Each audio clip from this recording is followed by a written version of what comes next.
Question number 1. Which country won the first T20 World Cup?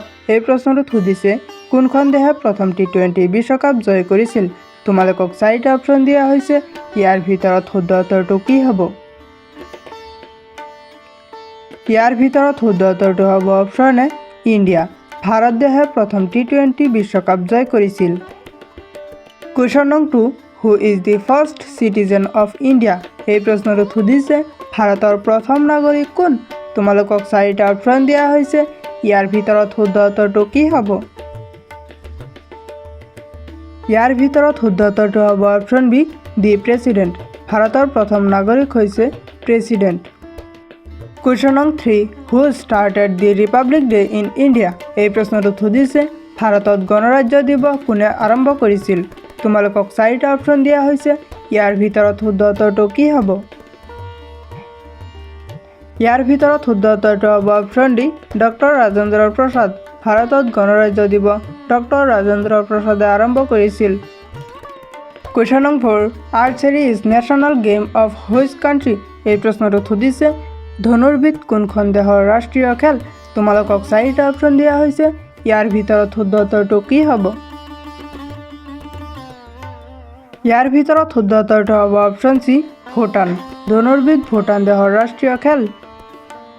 Question number 5. Which city is known as the coal capital of India?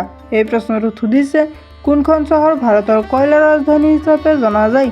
তোমালোকক চাৰিটা option দিয়া হৈছে। ইয়াৰ ভিতৰত শুদ্ধ উত্তৰটো কি হ'ব? ইয়াৰ ভিতৰত শুদ্ধ উত্তৰটো হ'ব অপচন এ ধনবাদ। ধনবাদ চহৰখনক ভাৰতৰ কয়লাৰ ৰাজধানী হিচাপে জনা যায়। Question number 6. Who is the father of fundamental rights of India? এই প্ৰশ্নটো সুধিছে ভাৰতৰ মৌলিক অধিকাৰৰ পিতৃ কোন? তোমালোকক চাৰিটা অপচন দিয়া হৈছে। ইয়াৰ ভিতৰত শুদ্ধ উত্তৰটো কি হ'ব?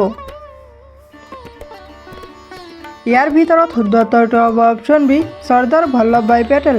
ভাৰতৰ মৌলিক অধিকাৰৰ পিতৃজনৰ নাম হৈছে চৰ্দাৰ বল্লভভাই পেটেল।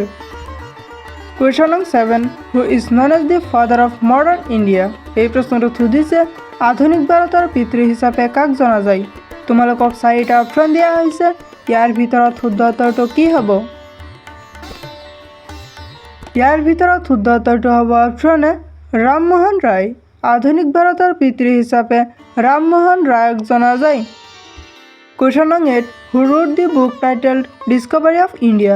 এই প্ৰশ্নটো সুধিছে ভাৰতৰ আৱিষ্কাৰ শীৰ্ষক গ্ৰন্থখন কোনে ৰচনা কৰিছিল? তোমালোকক চাৰিটা অপচন দিয়া হৈছে। ইয়াৰ ভিতৰত শুদ্ধ উত্তৰটো কি হ'ব?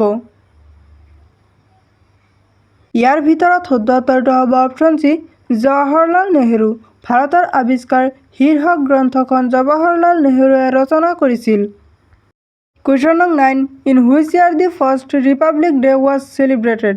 এই প্ৰশ্নটো সুধিছে কোন বছৰত প্ৰথম গণৰাজ্য দিৱস পালন কৰা হৈছিল? তোমালোকক চাৰিটা অপচন দিয়া হৈছে। ইয়াৰ ভিতৰত শুদ্ধ উত্তৰটো কি হ'ব? ইয়াৰ ভিতৰত শুদ্ধ উত্তৰটো হ'ব অপচন চি 1950। 1950 চনত প্ৰথম গণৰাজ্য দিৱস পালন কৰা হৈছিল। Question number 10.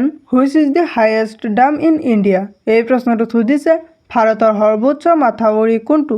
তোমালোকক চাৰিটা অপচন দিয়া হৈছে। ইয়াৰ ভিতৰত শুদ্ধ উত্তৰটো কি হ'ব? ইয়াৰ ভিতৰত শুদ্ধ উত্তৰটো হ'ব অপচন এ তেহৰী ডাম। ভাৰতৰ সৰ্বোচ্চ মাথাউৰিটোৰ নাম হৈছে তেহৰী ডাম।